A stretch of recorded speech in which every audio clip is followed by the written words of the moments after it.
오늘은 신령과 진정으로라는 제목으로 요한복음 4장 19절부터 26절까지 제가 한 절, 여러분들이 한 절 함께 교독하겠습니다. 여자가 이르되 주여 내가 보니 선지자로소이다. 우리 조상들은 이 산에서 예배하였는데 당신들의 말은 예배할 곳이 예루살렘에 있다 하더이다. 예수께서 이르시되 여자여 내 말을 믿으라. 이 산에서도 말고 예루살렘에서도 말고 너희가 아버지께 예배할 때가 이르리라. 너희는 알지 못하는 것을 예배하고 우리는 아는 것을 예배하노니 이는 구원이 유대인에게서 남이라. 아버지께 참되게 예배하는 자들은 영과 진리로 예배할 때가 오나니 곧 이때라. 아버지께서는 자기에게 이렇게 예배하는 자들을 찾으시느니라. 하나님은 영이시니 예배하는 자가 영과 진리로 예배할지니라. 여자가 이르되 메시아 곧 그리스도라 하는 이가 오실 줄을 내가 아노니 그가 오시면 모든 것을 우리에게 알려주시리이다. 예수께서 이르시되 내게 말하는 내가 그라 하시니라. 아멘. 수가성의 여인은 자신에게 남편이 5이 있었었고 지금 또 함께 살고 있는 남자는 남편이 아니다라고 말씀하시는 그 예수님의 말씀을 듣고서야 비로소 예수님에 대한 눈을 뜨기 시작을 합니다. 수가성 여인에게 있어서 이 남편에 대한 이야기만큼은 가장 숨기고 싶은 아픔이었을 것입니다. 예수님은 그러한 상황을 잘 알고 계시는 분이셨어요. 그럼에도 불구하고 예수님은 굳이 그 여인에게 남편을 데려오라라는 충격적인 요구를 하셨던 겁니다. 왜냐하면 그녀의 숨기고 있는 과거까지도 주님 앞에 다 내려놓고 고백해야만 예수님이 베풀어 주시는 은혜를 비로소 깨닫고 받을 수 있기 때문이었습니다. 역시 예수님의 의도대로 그 여인은 자신의 부끄러움을 예수님 앞에 내려놓으면서 이제 서서히 자신의 영적인 눈을 예수님을 향하여 뜨기 시작을 합니다. 19절 다시 함께 읽습니다. 여자가 이르되 주여 내가 보니 선지자로소이다. 자신이 숨기고 싶었던 과거를 솔직하게 고백하는 순간, 회개한 순간 그 여인은 예수님에 대해 더 크게 눈을 뜨게 되었습니다. 여인은 이제 예수님이라는 이분이 자신의 앞에 와 계신 그분이 성경에서 혹은 사람들이 이야기하는 선지자 중에 한 사람일 것이다 라고 생각을 합니다. 동시에 여인은 하나님의 굉장히 큰 사랑과 그 감동을 느끼게 되었을 거예요. 왜냐하면 보통의 유대인들이 좀 강한 표현인데요, 개보다도 못하게 취급하는 사마리아 출신인 자신에게 하나님의 선지자를 보내주셨다라는 이 사실을 깨닫게 되었기 때문입니다. 예수님을 선지자라고 생각을 하게 된 이 여인은 이제 은혜를 경험하면서 하나님을 향한 예배의 갈급함을 느끼게 됩니다. 그래서 하나님을 예배하는데 관심을 갖고 한 가지 질문을 예수님께 하게 돼요. 그게 20절입니다. 함께 읽습니다. 우리 조상들은 이 산에서 예배하였는데 당신들의 말은 예배할 곳이 예루살렘에 있다 하더이다. 이 여인은 이제 어떻게 하면 진정으로 그리고 올바른 방법으로 하나님을 예배하며 예배할 수 있을지 예수님께 묻게 됩니다. 근데 사실 이 여인이 예수님께 던진 이 질문은요, 그 당시 사마리아 사람들과 유대인들 사이에 가장 큰 논쟁과 분쟁의 이유가 되는 그러한 질문이었어요. 이 이야기의 배경을 이해하기 위해서는 이스라엘의 역사를 조금 살펴볼 필요가 있습니다. 이스라엘 백성들이 끊임없이 하나님 앞에 범죄하게 되므로 하나님의 섭리 가운데 북이스라엘과 남유다로 한 나라가 이렇게 분리되게 되었습니다. 분열되었습니다. 2개의 나라가 생긴 거예요. 그 이후로 굉장히 긴 시간이 흐르면서 끊임없이 또 범죄함으로 북이스라엘이 먼저 망하고 남유다도 모두 망해서 유대인들이 모두 다 망하고 바벨론 제국의 포로로 끌려갔습니다. 그리고 그들은 약 70년간 바벨론 제국의 포로로 끌려간 상태에서 70년간의 생활을 지냅니다. 그 70년의 기간은 하나님께 직접적으로 범죄하였던 유대인들의 그 한 세대가 거의 다 죽고 그 다음에 후손들이 살아가는 시대로 보아도 무방한 굉장히 긴 시간이었습니다. 70년의 포로 생활이 다 채워지는 중 하나님께서 그들의 회개와 고통의 소리를 들으십니다. 그리고 하나님은 그분의 섭리 가운데 파사 혹은 페르시아 바사 왕국을 사용하셔서 바벨론 제국이 무너지고 그 바벨론 제국이 있던 자리에 파사 제국이 이제 통치를 하게 됩니다. 그리고 하나님은 이 파사, 오늘날로 치면 페르시아요. 그때 당시에 바사라고 이야기를 했고요. 파사라고도 이야기를 합니다. 그 파사의 초대 왕 고레스 왕이에요. 그 고레스 왕이 칙령을 선포함으로써 이스라엘 유대 사람들이 포로에서 해방을 되고 다시금 돌아갈 수 있도록 길이 열리게 됩니다. 그때 유대인의 왕족의 후손 중에 스룹바벨이라는 이 인물이 고레스 왕의 절대적인 신임을 얻으며 일을 하고 있었습니다. 스룹바벨이 유대인의 왕족 중에 후예이면서 유대인들의 실질적인 지도자였던 스룹바벨이 유대 지역에 예루살렘 지역의 총독으로 임명이 되게 되었고 이 스룹바벨의 지휘하에 이스라엘이 다시금 바벨론으로부터 예루살렘 지역으로 귀환을 시작을 하게 됩니다. 그리고 다 허물어졌던 이스라엘의 성전이 다시금 재건이 시작이 되었습니다. 그런데 문제가 있었습니다. 에스라서 4장 1절부터 6절이에요. 천천히 의미를 생각하면서 6절까지 함께 있습니다. 사로잡혔던 자들의 자손이 이스라엘의 하나님 여호와의 성전을 건축한다 함을 유다와 베냐민의 대적이 듣고 스룹바벨과 족장들에게 나와 이르되 우리도 너희와 함께 건축하게 하라. 우리도 너희같이 너희 하나님을 찾노라. 아수르 왕 에살핫돈이 우리를 이리로 오게 한 날부터 우리가 하나님께 제사를 드리노라 하니 스룹바벨과 예수아와 기타 이스라엘 족장들이 이르되 우리 하나님의 성전을 건축하는데 너희는 우리와 상관이 없느니라. 바사왕 고레스가 우리에게 명령하신 대로 우리가 이스라엘의 하나님 여호와를 위하여 홀로 건축하리라 하였더니 이로부터 그 땅 백성이 유다 백성의 손을 약하게 하여 그 건축을 방해하되 바사왕 고레스의 시대부터 바사왕 다리오가 즉위할 때까지 관리들에게 뇌물을 주어 그 계획을 막았으며 또 아하수에로가 즉위할 때에 그들이 글을 올려 유다와 예루살렘 주민을 고발하니라.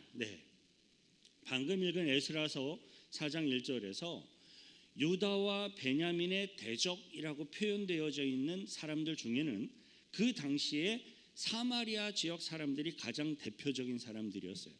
유다와 베냐민의 대적이라는 이 말 속에 가장 대표적인 사람들이 사마리아 지역의 사람들이었어요. 북이스라엘은 남유다, 그러니까 유다와 베냐민 지파를 제외한 나머지의 거의 모든 지파가 북이스라엘에 속해 있었기 때문에 분명히 유대의 혈통 맞습니다. 그리고 북이스라엘은 남유다에 속하는 유다와 베냐민 지파와 같은 민족이고 같은 혈통이에요. 하지만 북쪽과 남쪽의 분열 왕국으로 대립하는 동안 서로 적대적인 관계가 되어버렸습니다. 그런데다가 아수르에 의해서 북이스라엘이 먼저 패망을 하고 멸망을 하면서 아수르의 정책에 따라 이민자들이 북이스라엘 사람들 지역으로 이주를 하게 되었고 북이스라엘 사람들과 섞이게 됩니다. 북이스라엘 사람들은 유대 사람들이 중시하는 혈통적인 순수성을 잃어버리게 된 것이죠. 뿐만 아닙니다. 그들의 종교, 그들의 문화까지도 이방 문화를 흡수하게 되면서 이방적인 문화와 이민자들의 생활 습관까지 섞여서 하나님을 향한 순수성을 실제적으로 잃어버리게 되는 결과를 낳게 되었습니다. 그래서 에스라서 4장 1절에서는 그들을 유다와 베냐민의 대적, 남쪽 유다를 얘기하는 거예요. 남유다와 베냐민의 대적이다라고 표현하고 있는 겁니다. 심지어 그들이 함께 예루살렘의 성전을 함께 짓자라고 하나님을 함께 섬기자라고 이렇게 사마리아의 지역, 예전에 북이스라엘 사람이었던 그 사람들이 제안을 했음에도 불구하고 스룹바벨을 중심으로 한 함께 성전을 짓고 함께 바벨론으로부터 포로로부터 돌아온 그 사람들은 그들을 완전히 거부를 하게 됩니다. 그리고 이때부터 그들의 관계, 남유다 지역 사람들, 유대 사람들과 이 사마리아 지역의 사람들은 더욱더 악화가 되어서 예루살렘 성전 재건을 적극적으로 방해하는 세력으로 바뀌게 돼 버려요. 남유다에서는 힘들게 성전을 재건하고 있는데 같은 동족인 북이스라엘 지역, 과거에 현재는 사마리아 지역, 그 사람들은 오히려 성전 재건을 방해하는 거예요. 이렇게 역사 속에서 서로 거부하고 각자의 성전을 짓고 각자의 하나님을 섬겨오게 된 것이 사마리아 지역과 이스라엘의 관계였습니다. 그 그림 하나를 보여드릴 건데요. 여기 예루살렘 보이시죠? 여기에 보시면 그리심산이 보이실 겁니다. 예루살렘 바로 위쪽 지역이 사마리아 지역이고 사마리아 지역의 대표적인 산이 그리심산이고 이 그리심산이 바로 오늘 본문 가운데 이제 이야기로 등장을 하게 됩니다.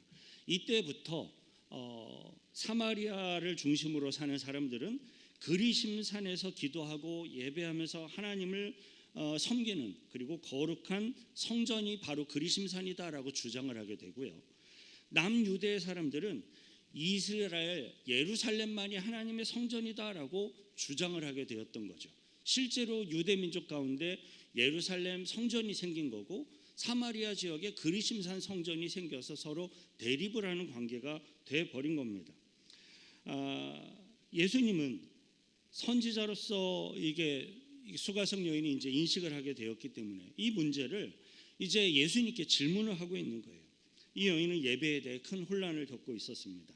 자신의 조상들은 북이스라엘의 후손들은 그리고 사마리아 지경의 사람들은 이 그리심산에서 예배하라고 했고 유대인들은 예루살렘에서 예배하라고 했다라고 예수님께 여쭙고 있는 겁니다. 그런데 이 여인의 이러한 질문은 사실 그 자체가 이미 기적 같은 일이에요. 왜냐하면 수가성의 이 여인은 하나님을 예배하는 일에 대해서 전혀 관심이 없었던 사람이었기 때문에 그래요.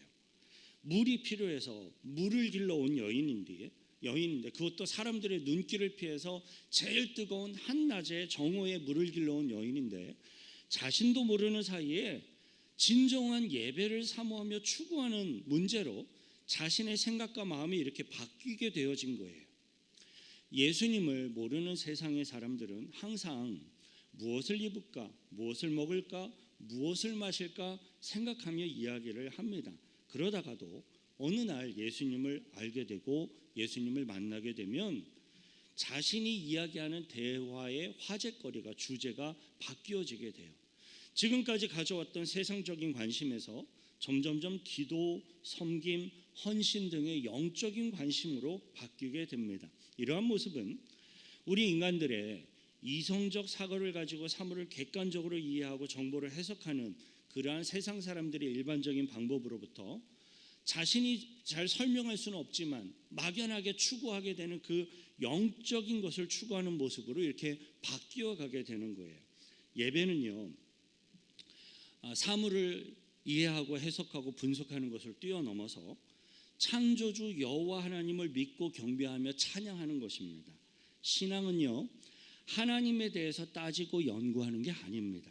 신앙은 하나님을 믿고 경배하며 찬양하는 것입니다. 하나님에 대해서 그리고 하나님의 말씀인 성경에 대해서는 우리들은요, 이성적인 한계를 뛰어넘어서 영적이고 그리고 인격적인 믿음의 단계로 나아가는 것이 반드시 필요한 겁니다. 사람은 지식으로 변화되는 게 아니라 예배할 때 변화됩니다. 무릎을 꿇고 진심으로 찬양할 때 하나님과 나의 관계가 새로워지고 닫혔던 마음문이 열리고 움츠렸던 인생이 하나님 안에서 펴지기 시작하는 겁니다. 하나님을 어떻게 예배해야 할지 정말로 진지하게 찾고 구하고 있는 이 여인에게 이제 예수님이 대답을 하세요. 21절 중요합니다. 함께 있습니다.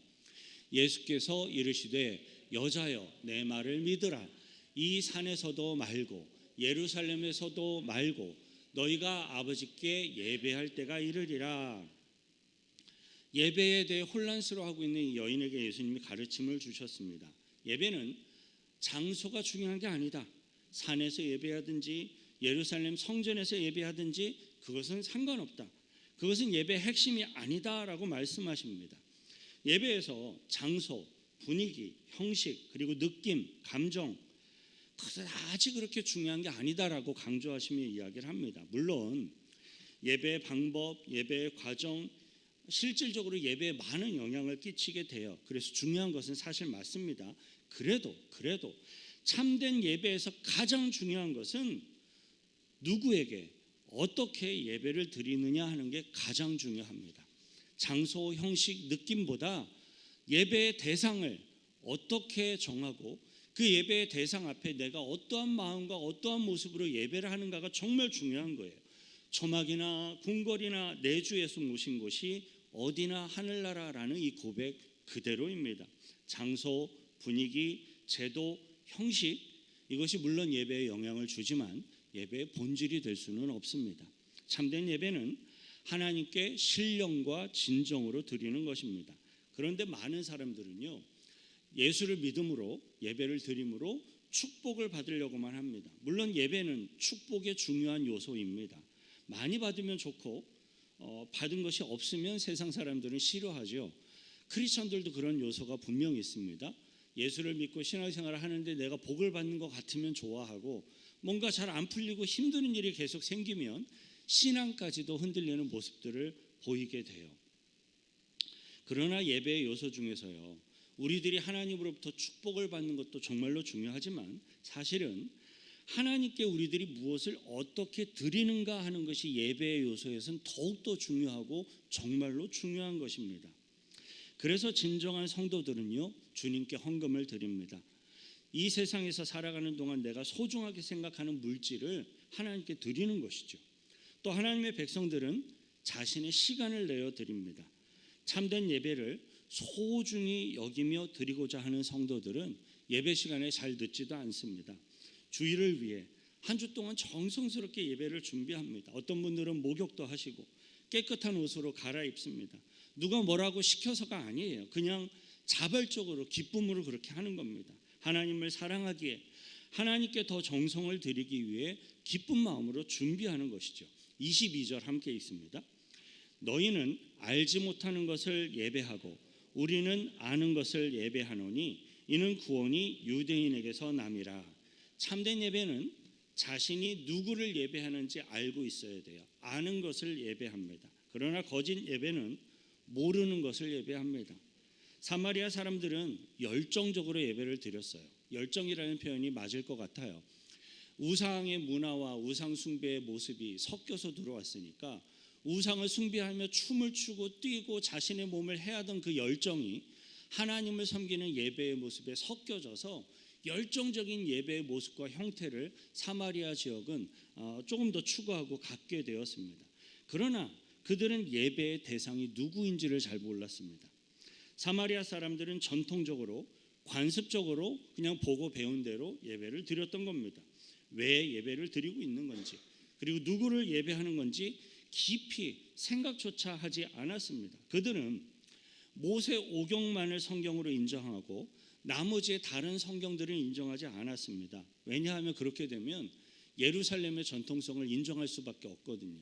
자신의 지역의 정통성을 주장할 방법이 없어져 버려요. 그러니까 모세 오경만 주장했던 거예요. 그것만 인정했던 겁니다. 하나님에 대한 지식이 지극히 제한되어 있고 성경을 전체적으로 보지를 못하였습니다. 자신들이 알고 있는 것이 전부이다, 그것이 진짜다라고 생각하며 예배하고 있었습니다. 예수님께서 그들은 하나님이 누구인지 모르고 있다라고 지적을 하시는 거예요. 그들은 하나님께서 독생자 예수를 세상에 보내주신 것을 전혀 이해하지 못하고 있었습니다. 그들은 자신의 조상들이 그래왔던 것처럼 순서에 따라서 춤을 추었는지 어쨌는지 잘 모르겠으나 춤을 추거나 송아지를 잡아 피를 흘리는 것을 자신이 보고 배운 대로 행하는 것을 예배라고 생각하고 있습니다.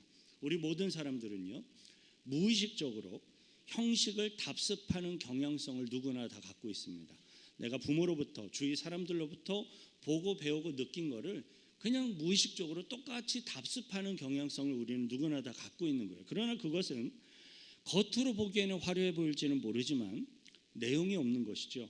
예수님께서는 진정한 예배란 그 대상을 분명하게 알아야 한다라고 말씀하며 가르치십니다. 하나님을 예배한다는 이 말은요, 사실 굉장히 광범위한 말입니다. 세상의 많은 종교가 그들 나름대로 정한 그들의 절대자를 두고 있습니다. 자, 그렇다면 우리 인간들은 절대자, 즉 참 하나님을 어떻게 알고 어떻게 예배할 수 있습니까? 이 문제에 대해서 예수님이 여자에게 아주 짧지만 분명한 말씀으로 답변을 하세요. 구원이 유대인에게서 남이니라. 구원이 유대인에게서 남이니라. 참된 구원자는 유대인이 아닌 이방인으로부터 구원자가 나지 않았습니다. 혈통적으로 이방인인 우리 한국 사람들도 유대인의 관점에서 보면 이방인이죠. 혈통적으로 이방인인 우리들이 들을 때는 좀 당황스러운 말이 될 수는 있을지 모르겠지만 사실입니다. 메시아는 유대인입니다. 하나님께서 자신을 세상에 계시하시고 인류를 구원하실 때 이방인들을 통하지 않고 아브라함과 다윗의 자손, 즉 유대인의 자손에서 그리스도가, 메시아가 태어나게 하셨습니다. 예수님은 아브라함의 자손, 다윗의 자손으로서 유대인으로서 태어났습니다. 참으로 놀라우면서도 동시에 안타까운 것은요, 많은 유대인들이 예수님을 영접하지 않았다라는 사실이에요. 지금도 그러고 있습니다. 정작 구원이 유대인들을 통하여서 이렇게 세상에 주어지고 드러나고 허락되었지만 유대인들은 예수님을 영접하지 않은 것입니다. 그래서 이 구원의 복음이 이방인들에게도 확장되어지고 전해져서 오늘날 수많은 이방인들이 믿음 안에서는 하나님의 자녀들이 된 우리들이 구원을 받은 것입니다. 예수님은 이 모든 것을 한마디로 함축하여서 말씀을 하세요. 23절 함께 읽습니다. 아버지께 참되게 예배하는 자들은 영과 진리로 예배할 때가 오나니 곧 이때라. 아버지께서는 자기에게 이렇게 예배하는 자들을 찾으시느니라. 수가성의 여인은 예수님께 예배의 방법, 장소에 대해서 질문을 했습니다. 그러나 예수님은 방법, 장소, 형식도 중요하지 않다라고 하세요. 예배의 핵심은 예수님의 설명에 의하면 신령과 진정으로 하나님께 예배하는 것이 예배의 핵심이기 때문에 그래요. 자, 그렇다면 여러분, 신령으로 드리는 예배는 어떻게 예배하는 겁니까? 많은 사람들이 이 부분을 이해할 때 거룩해 보이고 점잖아 보이는 옷을 입고 조용한 분위기에서 찬양도 하고 그리고 어떤 감동을 느끼면서 예배하는 것을 막연하게 신령으로 예배를 드리는 것이다라고 생각을 하십니다. 하지만 이러한 모든 것들은 있을 수도 있고 없을 수도 있습니다. 왜냐하면 이러한 것들은 신령으로 드리는 예배의 본질이 아니기 때문이에요. 신령으로 드리는 예배의 본질로부터 파생되어져 나오는 어떤 모습일 수 있어요. 헬라어 원어 성경에서 신령과 진정으로 여기에서 신령으로 사용된 단어는 푸뉴마티라는 단어를 사용하고 있습니다. 화면 보여주시면요. 이 헬라어 원어의 푸뉴마티, 영으로라는 이 말은 공기의 움직임, 바람, 입김, 숨, 영혼, 결국은 영, 성령, 호흡을 의미하는 단어예요. 신령으로라는 말이 거룩한 느낌과 분위기로가 아니라 하나님의 영으로 예배하라라는 말인 겁니다. 참된 예배는 하나님이 허락하시는 그 영 앞에, 성령 앞에 반응하며 우리들의 영으로 드리는 것입니다. 성령 안에서 성령을 도움을 받아 하나님께 찬양하고 하나님을 묵상하며 하나님을 예배하는 것이 신령으로 드리는 예배입니다. 영으로 기도하고 영으로 예배하면 전혀 다른 세계가 열립니다. 예배는 성령으로 드리는 것입니다. 자, 그 다음으로 진정으로 예배 드리는 것은 또 어떻게 예배하는 겁니까? 흔히들 이 말을 이해할 때 거짓이 아닌 진심으로 그리고 정성껏 예배하는 것이 진정으로 예배하는 것 아닌가라고 많은 분들이 쉽게 생각을 합니다. 물론 부분적으로 맞습니다. 하지만 그것도 필요하지만 진정으로 예배한다라는 것의 본질적인 의미는요, 진리로 예배한다라는 거예요. 헬라어 원어 성경에서요, 화면 보여주시죠. 이 알레데이아다라는 이 표현이 진정으로라는 말을 썼어요. 진리라는 말이에요. 진리, 참되다, 참되게 진실이라는 의미예요. 그러니까 이 진정으로라는 말은 우리가 진심으로가 아니라 하나님이 생각하시는 진리로 예배를 드려야 된다라는 말인 거죠. 하나님이 생각하시는 진리를 우리 인간들에게 허락하신 게 있는데 그게 뭡니까? 말씀이에요. 하나님의 성경이에요.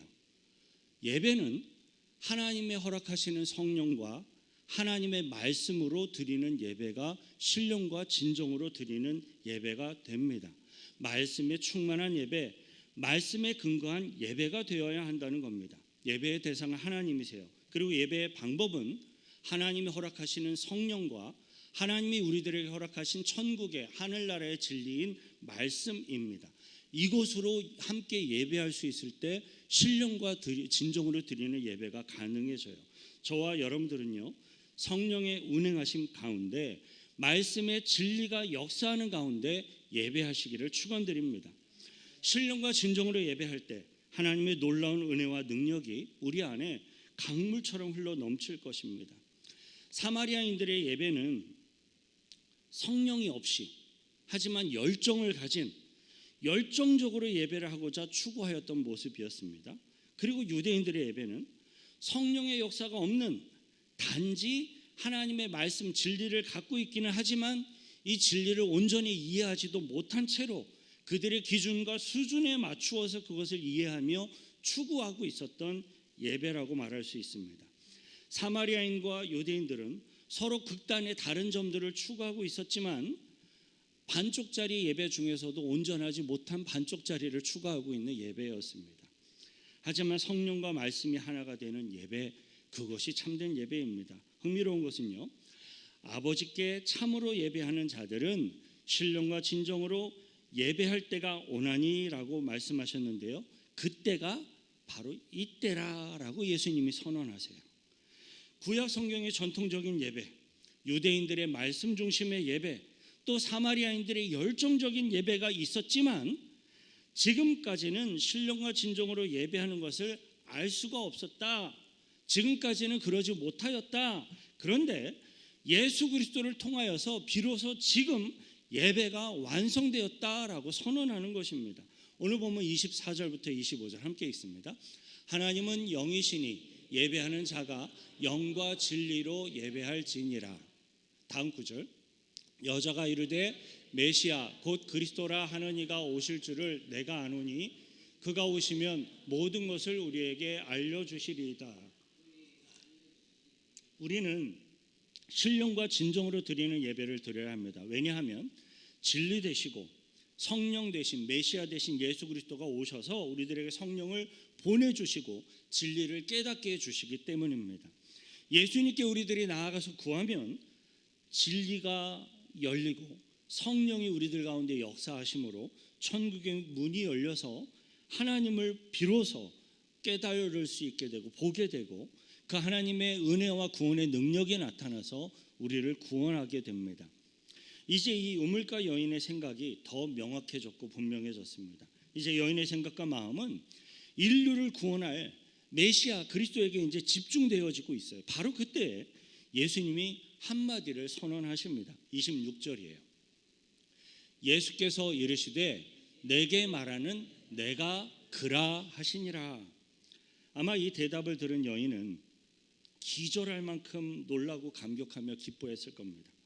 여인은 그 순간 하나님의 아들, 그토록 기다렸던 메시아를 만난 겁니다. 보통 처음으로 교회에 나오시는 분들은요, 제가 보니까 많은 경우에 졸면서 설교를 듣습니다. 헌금을 하면서도 짜증나는 얼굴들이 좀 보여지기도 하고 구제에 참여를 해도 남들이 하니까 마지못해 참여하는 경우가 있습니다. 하지만 어느 순간 하나님의 은혜가 나에게 채워지면요, 점점 메시아에 대해서 눈이 뜨게 되고요, 그리고 우리들의 내면 속에서 영적인 질문이, 분명한 영적인 질문이 일어나게 됩니다. 정말로 당신 그리스도, 예수 그리스도 당신이 나를 위하여 죽었다가 다시 부활하신 진짜 메시아입니까? 라는 이 영적인 질문이 일어나게 됩니다. 결국에는 하나님의 때에 예수님께서 분명하게 우리들로 하여금 깨닫게 해주시고 대답해 주심으로 구원해 주실 것입니다. 내가 말하는 그가 나다. 그러면 어느덧 구원의 감격의 눈물이 흐르며 마음속에 변화가 일어나게 됩니다. 그분이 살아계신다. 내가 그분을 만났다. 그분은 나의 구세주이시다. 그것이 믿어지고 느껴지는 겁니다. 사랑하는 성도 여러분, 오늘 저와 여러분들이 예수님을 만나기를 소망합니다. 그리고 그 예수님을 신령과 진정으로 예배하시기를 축원드립니다. 예수님께서 보내어 주시는 보혜사 성령님을 간구해 보십시오. 사모해 보십시오. 구해 보십시오. 영적인 진리인 하나님의 말씀을 사모하며 그 말씀을 통해서 하나님을 예배하십시오. 과거에 죄악에 묶여 있었던 수가성의 여인이 그리스도를 만난 것처럼 우리들의 죄악을 주님께 고백하고 내어놓고 회개하며 그리스도를 만나게 되시길 축원드립니다. 같이 함께 기도하실 때예요. 하나님, 나의 숨기고 싶었던 죄악까지도 주님 앞에 내어놓으며 나의 마음의 문을 엽니다. 주님 찾아와 주시고 나에게 성령을 보내주셔서 그 영으로 주님을, 하나님을 보게 하시고 진리의 눈을 뜨게 하셔서 말씀의 진리가 나에게 하늘의 진리로 깨달아지게 하심으로 구원받는 이 구원의 은혜로 나를 이끌어 달라고 같이 함께 기도하겠습니다. 거룩하신 우주 하나님 아버지, 감사와 찬송과 찬양을 드립니다. 하나님 아버지, 진정으로 주님 앞에 예배하며 나아가기를 원합니다. 성경이 이야기하고 있는 신령과 진정으로 주님을 예배하는 자들 되게 하시고, 이 수가성의 사마리아 여인이 예수님을 만나고 눈이 뜨이며 구세주인 메시아를 알아보게 되어진 것처럼 우리 모든 심령들이 주님을 만나게 하시고 보게 하심으로 구세주인 메시아 되신 하나님을 인격적으로 경험하며 만나며 그 앞에 고백하고 회개하며 구원받는 역사가 일어나도록 이끌어 주시고 축복 허락하여 주옵소서. 하나님 아버지, 예수님을 통하여서 위로받고 치유되고 회복되는 놀라운 구원을 경험하게 하옵소서. 그리스도의 부어주시는 은혜를 통해서 신령과 진정으로 하나님께 예배하는 저희들이 되게 하옵소서. 우리를 구원하신 예수 그리스도의 이름으로 기도하옵나이다. 우리들의 예배를 받으시는 주님 앞에 감사의 박수로 영광 돌려드리겠습니다. 아멘.